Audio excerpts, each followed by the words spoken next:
سے جہاد کے فنڈ کی اپیل کی تھی. تو ایک صحابی کہتا ہے کہ میں نے دیکھا لوگ اتنا اتنا مال لے کر آ رہے ہیں. کہتے میرے دل میں ہے میں بھی کچھ اللہ کی راہ میں خرچ کروں. ساری رات کھیتوں میں کام کرتا رہا. کام کر کے جب فارغ ہوا تو تھوڑی سی کھجوریں مجھے بدلے میں ملی. میں گھر گیا, گھر والے بھی بھوکے تھے, رہا نہ گیا, تھوڑی سی کھجوریں گھر والوں کو دی, باقی لے کے مسجد آ گیا. اب اللہ کے نبی صلی اللہ علیہ وسلم نے مسجد کے صحن میں فنڈ کا ڈھیر لگایا ہوا ہے, جہاد کے لیے نکلنا ہے.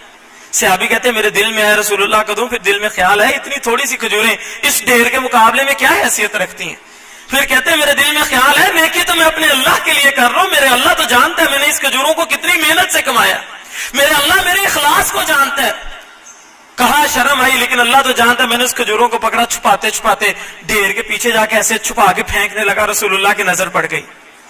رسول اللہ صلی اللہ علیہ وسلم نے دیکھا, کہا میرے صحابی ادھر آ, کیا ہوا, کیا ماجرا ہے.